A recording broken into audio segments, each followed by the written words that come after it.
Well, hello there and welcome to the latest episode of the About Small Business podcast. In this episode, I'm going to be speaking to Simon Cataldo from Cataldo Training Limited. Simon, thank you so much for joining me on the podcast. My pleasure, Barry. Now, you're a training company. You do concentrate in specific areas, don't you? Can you just run through those for me? So in a nutshell, we basically deliver first aid at work courses. Yeah. There's a whole suite of qualifications that we offer. It's all on-site training, so we will travel to the client's or the customer's site, set up, deliver the training. We do firefighting. We market it as firefighting. It's not full-on firefighting, but we market it so that people realise that we do the practical elements as well. Right. So the fire extinguishers, fire safety. As I say, it's a suite of courses pretty much tailored to whatever the client wants. We also offer bespoke as well. Whatever a client wants, you'll do your best to accommodate that. Would that all be under the umbrella of kind of like sort of your compliance, health and safety, that kind of thing? 100%, yeah. Right. The accrediting companies we've got for first aid and fire obviously will apply. As an example for bespoke, we did some in Newcastle College in May. We did some firefighting training, so let the kids have a bit of a squirt of the water, the stuff that they want to do. 16, 17-year-olds who were on their uniform protection services course. All right, so they were quite young then. They were quite young, yeah. They were teenies. I mean, it was brilliant because I was kind of mentally almost at their age, so I had a great time as well. And we also, through the summer, we delivered a suite of first aid training for 4 to 11-year-olds, which is quite a challenging age. I can for imagine, first aid training in school holiday clubs. So that's an example of how bespoke we go. I would say as well, Barry, that even the bog standard courses are all bespoke to some point. We will tailor it to who we've got in the room, rather than follow a cookie cutter course, which is a big ethos of how we deliver. I was going to say, because off camera you did say you're not a fan of someone that's basically standing in front of a PowerPoint with a clicker. 100% no. It's not the type of training I'd like to be involved in. My personal opinion is, if you've got to read off slides, then really I think it should be up You here. don't really know your stuff as well as you perhaps should do. Yeah, that's the polite way of saying it. Yeah, that's fair.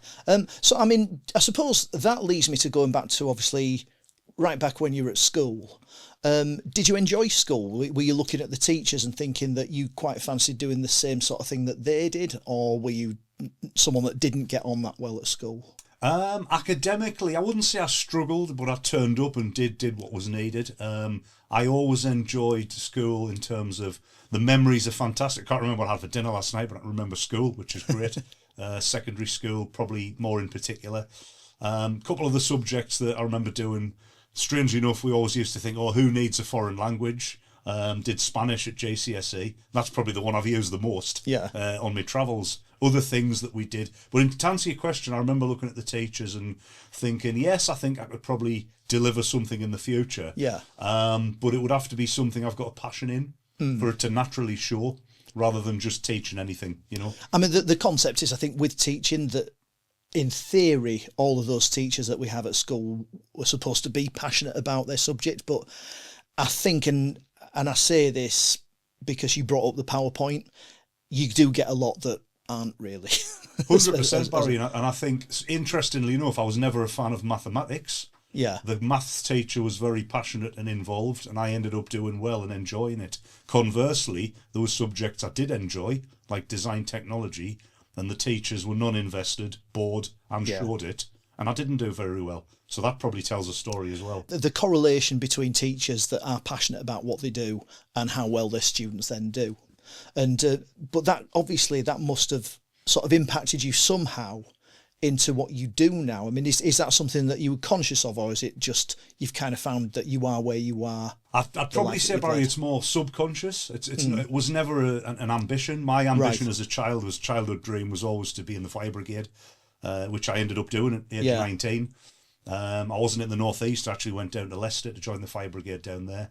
Again, in terms of instructing and training, I remember the initial training school thinking, actually, I'd quite like to do something like this and train people from raw recruit, fast forward 2-3 months to a fully developed, developing firefighter. I suppose a big difference really is that the people in that room all want to be there. Exactly. That's not necessarily the case at school, is it? No, and the challenge now is quite often I will deliver it, jumping ahead into the future, I will deliver at a lot of sites and workplaces. Industry is a good example where they don't really want to be there. Their 3-year qualification is about to expire. They've been put on a course, and I see it as my challenge, not theirs, my challenge, that at the end of that course, they walk away thinking, actually, I enjoyed that, and I've learned something. And it can happen. I mean, I know sort of the courses that I've done in the past when I was teaching, and you'd get, all right, you've got to do this child protection training. There's one guy I remember, he's from Durham actually, and he'd come in, and I don't know how, but he just made it absolutely fascinating. He had the room gripped. You get other people that would come in, and I don't know whether they sense the hostility, whether they just, because I mean, teachers are a funny bunch. If you overgo on their time, then, because obviously it's a busy job, like many are. And I think that's it. If something's impacting on your time, you've got to feel it's worthwhile. So it is interesting, and I think commendable that you say you see that as your challenge. That's your job. You want to make people feel as though they've had a good hour, 2 hours, however long they have with you. Oh, definitely, Barry. And that also plays into the who is your client. Yeah. In industry, a lot of the time, they don't really want to be there. They don't talk to each other. I'm the opposite. I'm from a military fire service background. The majority of my life has been part of a team. And not texting on apps, but talking to each other in real life. So sometimes I might go into areas such as the colleges, where we talked about earlier, 16, 17-year-old, and I find they are contrary to popular beliefs about being on the phone all the time. They're generally the ones who are the most engaged. My age range tend to be the ones that just sit and play on the phone. So the challenge there is to make the training not patronising, but involve them and engage them. Yeah. You know? No, absolutely. Now, you just mentioned that your background is obviously firefighting and the forces. Did I pick up correctly that the firefighter came first? Yes, was in the fire brigade first. Right, so you went to the fire brigade first. I like to live life different to everyone else, the wrong way around. So it was always a boyhood dream. As I say, I applied at 18, I ended up going in at 19, applied all over the country. Right. I was a big believer, a bit like people when they go to uni, that if you want to do a job, you will travel to wherever it may be. Was it that difficult to get in then at the time? Yeah, at the time there was a bit of a freeze on recruitment in certain brigades. Okay. So I did the old apply to them all. I think there was 64 in the country at the time, handwritten letters as it was back then. And I got about 10 came back, followed the application process for the first few, and I ended up joining Leicestershire. So I moved down to Leicester. Right. And probably like every job I've had, it's been a quick start. It's been, right, I need to find somewhere to live. That's quite exciting, to be fair. I was going to say, because presumably that was you moving out of home and then moving away for this job, was it? Or So my first moving away from home, I was 17. I went to Derwent Hill in Keswick, and I was an outdoor instructor. Ah, right. And that was my first, so that was instructing at kayak and climbing, etc. For school visits, and I've been there as an attendee as well. What made you want to do that? Again, a lot, very random. I'm very random with stuff I do, Barry. I remember at the time just seeing it advertised, apprentice instructor, and one thing I must admit I've never looked at is the salary. I've always looked and thought, would I want to get out of bed on a morning and do that? And I make no apologies for saying to people who ask me for advice and guidance, that is rule number one. Okay, forget salary, forget wages. That's got to be the rule number one. Do you know what I think? I'm complete agreement and support with you on that, and I can't help but feel that if everyone did that, would be a slightly happier society. I totally agree. Would not be worrying about other people, because I think that's the massive thing at the minute. People are way too worried about other people because they're not happy with what they're doing themselves. And social media, we now see what others are doing and how a fantastic life they're leading, etc., etc. Or rather, what they want you to think their life is like. Believe, that's it. But no, I mean that's really quite wise from a 17-year-old. Well, I've probably not grown up since 17, Barry, to be fair. But no, I remember thinking, I think it was... the reason I sort of picked up on that is that's not the sort of attitude because when I was that young, I think like a lot of people, and I don't know whether it is more common, but it felt as though it was, that a lot of people at that age are just wanting to earn as much money as possible because they think that's what's going to make them happy. And you've had the foresight to kind of realise, actually, no, I want a bit more than that. I don't think, one thing I've never been, to be fair, Barry, one thing I've never been is materialistic. Right. So I brought up in Seaham as a young boy. I'm kind of going all over the place here. Brought up in Seaham as a young boy. It was a mining town at the time. Grandfather was a miner. So we weren't really affluent. I was just going to ask you that. So, by the sounds of it, it's not like you've come from a millionaire household or anything like that. No, and I'm so grateful for that. All of my best memories of not really having a lot of material stuff, but the experiences. They're as vivid today as they've always been. So I think that kind of carried me through. When I went to say Keswick at 17 to be an outdoor instructor, the money, I mean, you're talking pence, but there we were, living in a outdoor centre, kayaking. That was your day job, taking children kayaking, taking the mountain biking.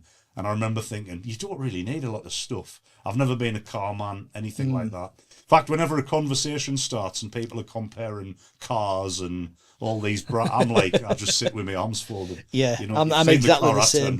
I'm exactly the same. Well, I've already said my car's currently at the garage, so you draw your own conclusions. But no, I couldn't agree more. But I mean, what a healthy, it's quite refreshing, to be fair. What a healthy attitude. And I think, and again, I do repeat this, that this is what this podcast's about. It's to try and remind people that if you sort of follow your dreams, follow what you actually want to do, then there are more forms of wealth than purely financial. We all need to pay bills. That's fine. And I wouldn't knock anybody for doing that. But ultimately, I think if you can find a way, and I mean, wow, if I, in many ways, I'm quite envious now, because I wish I'd have had that foresight when I was that age at 17. All right. That's very impressive. I've found, Barry, as well, just to pick up on that, I found whenever I follow my head and not my heart, I make the sensible but boring decision. So I think following your heart's something I would definitely give guidance to people. But yeah, as I say, I went to the fire service straight after the Keswick years to follow a boyhood dream. Yeah, it was everything I dreamed it would be. I would argue it was probably even a little bit better in some respects. And I was only 19 at the time, which when you look at 19-year-olds now, not only do they look young, but they are quite young in the way that they are. I do wonder if that's because I'm getting old, but you and me both. but no, I do know what you mean. So how long did you stay in the fire service then? I was in the fire brigade 7 years. 7 years. Yeah. What made you? Because I mean, that obviously, as you mentioned a couple of times now, that that was your childhood dream. Yeah. And by the sounds of it, there was nothing ruined it. Nothing like sort of turned the dream bad or anything. What made you decide to move on from there? Well, it's a long story, which I'll make slightly shorter. So I just turned 27, 28. At the fire brigade at the time, we'd been on a national strike in 2002-3, and the brigade never really was the same after that. It wasn't the type of service that I saw myself being in for much longer, if I'm honest with you. It's easy to say that now. But I was comfortable. And sometimes and this is what this taught me, this experience, being comfortable, I think sometimes a bit of a warning sign. I almost like to be uncomfortable in a way. The brigade was going through, or the service was going through a bit of a change with HR. Right. And the whole chemistry of it wasn't really sitting well with the brigade I'd joined. It had changed so much in the 7 years. So I ended up leaving the service, going back to the northeast for a bit, right, and kind of just repositioning what do I want to do from here. I was 27, 28. The only tie I had to Leicester was a house. I bought a house down there, but that's no problem. Just rent the house out. Moved back in with my mum and dad for a bit, and kind of just let things settle a little bit. The big issue I saw at the time was there was a lot of repositioning of job roles and careers, and all of a sudden the people that were your supporters and your friends would then, just to get the next promotion, the change character. Interestingly enough, when I went into the military, those old values were still there, and probably is still there in great part to today, which is why it was maybe a fantastic move for me. And obviously you moved back home and then joined the Navy. Yeah, so I went in the. You laugh with the Navy. I was at the Sunderland Air Show, and we were walking along. I was with my granddad, he was ex-Navy, bless him. He passed away 2014, and he says, "Have you never thought about the Navy, Simon?" And I had kind of thought about the forces, but never really followed it through. And I remember just looking at the 3 uniforms and thinking, I like the Navy one the most. And the travel element was a big thing as well. Yeah. So I applied for the Navy pretty much straight away. Again, once I put the eggs in the basket, which is a phrase I've heard quite a lot of times, I will follow it through. I'm not very half-hearted with things. Once I make the decision, it's 100% all in. If I want to do it, I will. If I don't, I won't. Yeah. That's probably the best thing to remember about me. I think, to be fair, though, I mean, there's an element of passion that's driving that, though, isn't there? Oh, definitely. And as you've said, you follow your heart rather than your head, and that's got you to where you are. Oh, definitely. And I think So- the big lessons there, Barry, were, number one, with the fire service, nothing lasts forever. I truly thought that was my career for 30 years. But I'm so glad I did what I did. Yeah. And I think the second lesson is that sometimes what you're dreaming for, it's almost having an ambition where I think the problem with ambitions is once you achieve it, where do I go from here? And if you don't achieve it, Yeah. you'll always have that regret. So I always feel that's the little shortcomings of being too far in the future. I think it is interesting, actually, because I remember following round about the time that you'll have been that you had left the fire service, like when England won the Rugby World Cup. Johnny Wilkinson. Yes, or 3, wasn't it? I think it was, yeah. I remember watching it at my friend's house, and I remember this massive thing, and like sort of Johnny Wilkinson had kind of like made rugby really popular.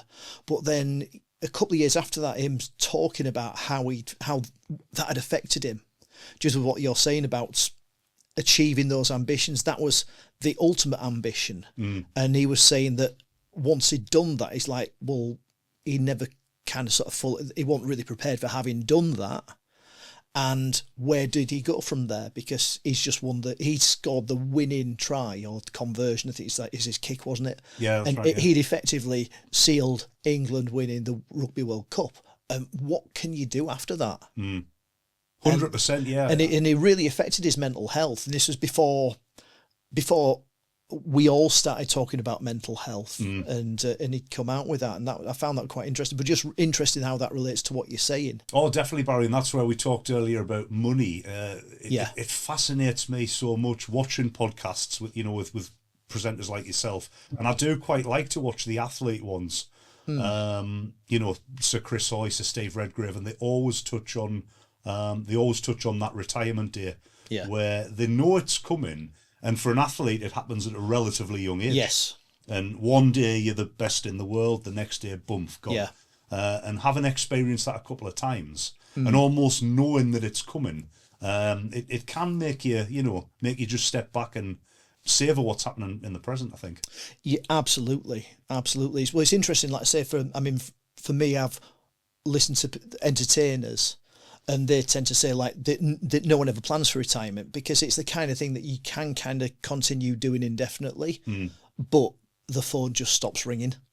Oh, definitely, yeah, definitely. And it's that thing, sort of people kind of lose interest, they've moved on to something newer, and it's the way of the world, isn't it? Sort of things, nothing stays the same. Yeah. But they always advise on what we've always advised, to accept that particular buzz will never come back. Yes. Don't chase it. Search for the next buzz. And for me, the big thing that I missed about the fire service, I won't say the camaraderie, because you get that in the Navy. You get probably to a greater extent. The big thing I personally missed about the fire service was the turnout, which is the alarms go, we're in the middle of playing snooker, whatever we're doing, working. Bells go down, and within 60 seconds, someone throws a sheet of paper at you, house fire, Kitson Road.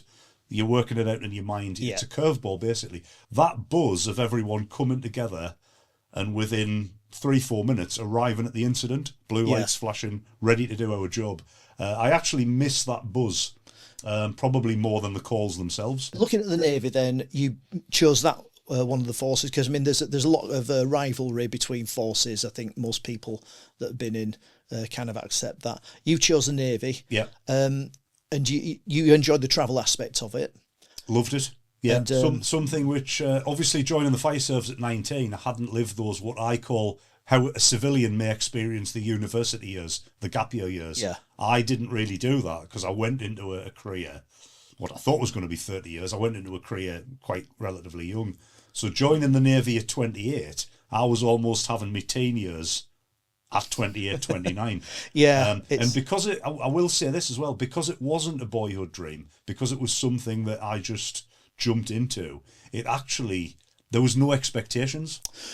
if that makes sense. Yes, it so does. I managed to get more from it Yeah. than probably my previous job. My previous job, there was expectations. Were you older than a lot of your the people that you sort of joined alongside? Oh, yeah, I mean, there's quite a few, 16, 17, and even the under-18s are treated as under-18. Right. I was, I think, maybe bar one, I was one of the oldest on the course at 28. What did that feel like then? Were you sort of in a position where you thought, I need to look after these younger lads? Did it give you any sort of were there any disadvantages? I don't know if your energies start depleting, and I mean, you're still relatively young. Yeah, I mean, if anything, I thought, regardless of the Navy, regardless of if I call the shoulder badges, whatever you wear, I think that leadership, that lead by example, that's a quality rather than a rank. Yeah. And that's always been my belief. So I think that some people have that quality and don't carry a rank. Some carry a rank and have no leadership quality. Yeah. But you've obviously got to have that respect in the Navy, certainly with the channels. But I found it, having been in the fire service previously, I found it my role to not so much be the father figure, but more the uncle figure, I'd like to think. Yeah. And just help them with stuff like kit, etc. Yeah. They'd literally just come from home, where I'd come from living on my own in Leicester. Yeah, you've got life experience, and quite a lot of life experience, really, if you're thinking about when you went down, well, leaving home at 17, I suppose, go live on your own at the outdoor centre, and then buying your house, which, quite another sort of wise move. Yeah. Whether you'd thought about it like that or not, I don't know. But no, I mean, so at that point in life, jumping on a train last minute with a little hold all to start new was nothing daunting. If anything, I found that exciting. It's the norm that can be daunting. Yeah. Almost the dreariness of normality can I find that daunting. Yeah. As opposed to always looking for that next challenge, where a lot of these younger guys and gals, it was the opposite for them. They were nervous. Yeah. And it's almost a case of a little bit of an arm around the shoulder saying, we'll get through this together. But we're now in a team. We literally are one big team. And the teamwork, I must say, in the military is certainly of a different calibre, even to today. We mentioned about last week down at the Royal Albert Hall. Felt like I was back on a ship again. Yeah. You walk into a room on day one, and there's literally, obviously the males are in the room together, and you've got people in their 40s, people in their teens. Yeah. You're all the same. And it happened on Sunday night, went into a 6-person room, 2 lads literally stood in their pants. Hi, I'm Simon. Hello, I'm Ethan. Hello, I'm Jack. Nice to meet you. Hello, I'm Callum. Never met them before in my life, but you've got to quickly build a relationship, whether you like it or not. 48 hours later, you're best mates. Yeah. You're going for food. A week later, you don't want to say goodbye to each other. It's that intensity and just been thrown into groups together. 100%, Barry, yeah. I think it's interesting because I've had that with university and then returning as a trainee teacher, and I had that similar experience to you where I was a bit older because I'd gone in as a mature student and was there with people who were a lot younger. I think what does strike me about the military, there's something about that I feel I can relate to it in some respects, but I don't think you really get it unless you've actually experienced it. That's how I feel. I don't feel I fully understand it, right? Because there's much more of an intensity there. Like when I'm training with other teaching staff, we might need to work together. We might have to do things like that. But for you guys, it's very, very possible that at the click of a finger, your life could depend on those other people. Oh, definitely. And I think that forces a bond that is just that little bit different, perhaps. I don't know if you'd agree with that. No, I 100% agree, Barry, because as I say, it plays into my character as well. I find I'm myself 100% around the military, probably more than the fire service days as well. I'm not saying I've ever been the one to be shy. That's definitely not me. Probably more the opposite. But I can certainly walk into a room with a load of strangers and whether not strangers. Yeah. Equally, I can know people for months and years and never really get to know them. And I will say one of the big transitions that a lot of service personnel find themselves in, having experienced it myself, is going back into Civvy Street. Now, I left in 2018 and I went into the reserves. purely to stay current. And you're still in the reserves now. Still in the reserves now. The main reason I went into the reserves was because I competed bobsleigh for the Navy. So I've done that since 2014, and it was to continue doing that. Yeah. I mean, I've had so many other great experiences in the reserves. That was the prime reason. Free uniform as well, never hurts. So 2018 was when I made that career transition. So, I count myself as obviously still in the military in some capacity now. But as I said earlier, that transition, and I've discussed this a couple of times with people, it can be very hard. For someone like myself, it's maybe a little bit easier because I'm that bit older and I am quite a forward-going person. But I think it's the behavioural traits, not so much the banter and the camaraderie. I can give you an example. Small things, Barry. Punctuality. Now, that is something which you take for granted in the forces. If you were late, and I mean 5 minutes late, you're affecting everyone else's day. Yeah. I teach courses that start at 9 o'clock, and I have people sometimes twaddle in at 20 past with a Costa cup and those, what they're called? I don't even know what a pair of earphones. And this girl come in a few weeks ago, and I always tell this story, and she went, "What?" And I said, "Oh, did you not get the email saying it started at 9? Well, yeah, but my metro was late." And I'm kind of thinking, okay, Simon, you're a civvy now, you're not in the Navy. And also, Barry, as well, I mean, I could go on and on, I don't want to bore you, but in the civilian world, it's dealt with by email. Yeah.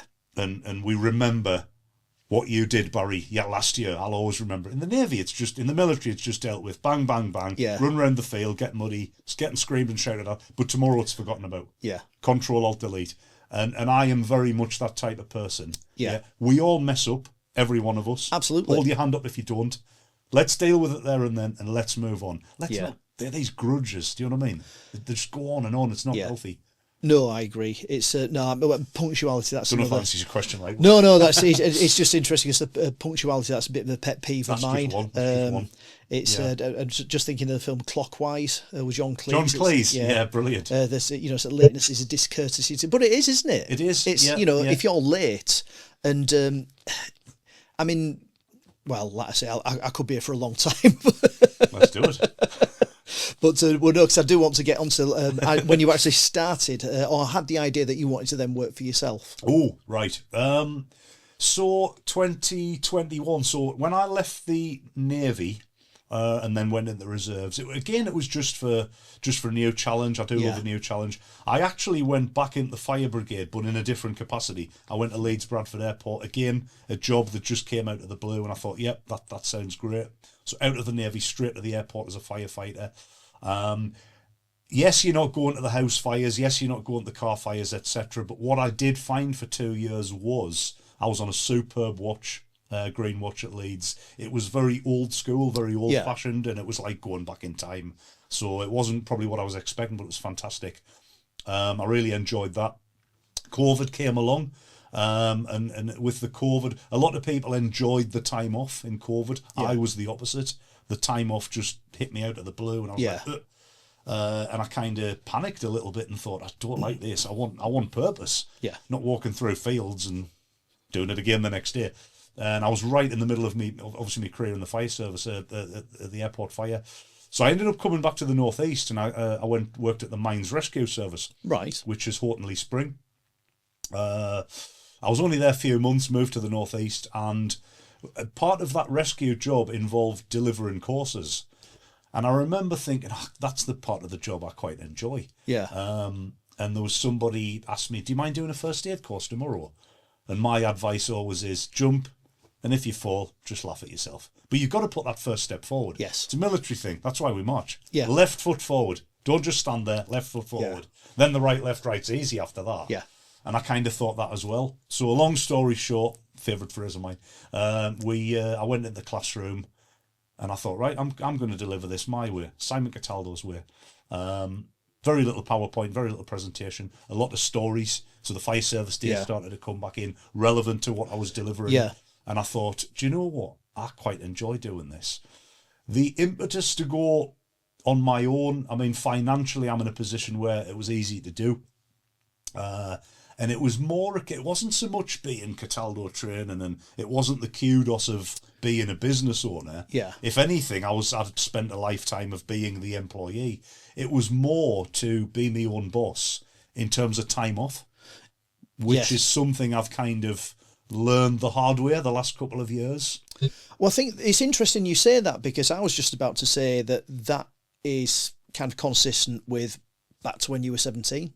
Probably, yeah. Wanting to do what you wanted to do. You clearly value your time, and it's not about being rewarded financially. It's you doing something that you feel is rewarding. Yes. That seems to be much more about what you're about. Definitely, and I think, again, you are right with that, Barry, there. At the fire service, 2 days, 2 nights, 4 off. You get the time off. The Navy, yes, you work damned hard when you're away. Yeah. But you get the downtime, you get the sport, you get the recreation that civvies, bobsleigh, for example, civvies, couldn't even dream of. So to then start a business and find myself saying yes a lot, not for my benefit, but for other people's benefit. Yeah. And that's down to me. And I'm glad I learned that way. I was filling the calendar with too many jobs. And what was happening was, let's say, for example, I did 5 days of delivering courses. Day 5, you were getting the tired Simon, the Simon that had really had enough. And my opinion is, that's not what the client's paid for. No. And that's not very good for marketing. No. So 2 to 3 courses maximum, and the other days off are just as important. To be fair, Barry, you know yourself, working for yourself, your days not delivering are busier than the days when you deliver. Yeah, I think that's a lot of admin to catch up on. I think as well as that, you need that time to think. Yeah. To process about what is the direction that you're going to take, ideas for developing whatever it is you're doing. Yeah. It's in many ways, it's like you don't get any downtime, but your day to day is just that bit. I'm not going to say easier, because it's not easier, but just fulfilling. Oh, it is very much, yeah. And the days of not really doing a lot are very few and far between. And that's not a bad thing. I'm going to say, I think that probably suits you, doesn't it? It does, but when I go away and do stuff with the Navy as the reserves, I do actually forget that I'm a business owner, and all of a sudden, oh, hang on, I've got emails. I best go back into the real world for a little bit. But I'm so fortunate to step back into that, literally, for a week, 2 weeks, whatever it may be. I think it's really refreshing to hear you talk about all this, because I don't know, I kind of feel as though as a society, we're almost fetishising this hard work concept. And by hard work, and this is where I think things get confusing, I cannot but feel that a lot of people don't feel it's hard work unless they're having a crap time. That's how I feel a lot of people would define hard work. Well, it's not hard work unless you're having a shit time doing it. And totally. But that then breeds resentment about your job. It breeds resentment about other people who you perceive, because as we've said with social media, you never know what someone else's life is really like. It's like, you'll have made assumptions about me, I will have made assumptions about you, but only we know what is behind the facade of whatever's going on. And it just seems to me to make far more sense if everyone could take that sort, that attitude that you've been, in my opinion, incredibly either wise, lucky, call it what you want, but if everyone had that bit of you when you were 17, thinking, right, this is how I want to spend my day, then it would just be, I think the world would be a far nicer place. Oh, I totally agree. I mean, it's quite, when you brought that up, Barry, I smiled, because the amount of times people have said, why do you do that? Yeah. And I said, well, because I enjoy it. And there's this bemused pause where they look at you and think, enjoy it? Yeah. But I thought work was meant to be hard. Yeah. I went, well, it is hard. It's difficult. I love a challenge. Yeah. But why on earth would you want to be miserable? I mean, do something you enjoy. That's my ethos, I couldn't agree more. I think it's fantastic to hear that. So, I mean, in terms of your business, I'm guessing you didn't find it hard to put yourself out there, be networking, finding contacts to find the work. I always knew that would be a challenge because the first aid and certainly the fire industry, the one-man bands like myself, and I've deliberately kept it to just me. Yeah. And maybe few and far between. You've got the big companies out there that provide the training. A lot of the time their ethos is getting as many people through the door as they can, which is a lot different to my one, which I'll come to. But in terms of finding work, I think it was a challenge. A lot of the time you end up getting, we mentioned this earlier off camera, you end up getting some of the best guidance from your, in inverted commas, competitors. Yeah. Because they've been there, they've done it, they want to see you succeed. It gives them a buzz as well. And I've got a couple of competitors who I've worked with in the past who have really helped me along. Certain friends almost, we talked about this as well, they sometimes don't want to see you doing better than them. Yes. They want to see you doing as well, but not that little bit better. And when you do better, there's always a reason. There's always an excuse.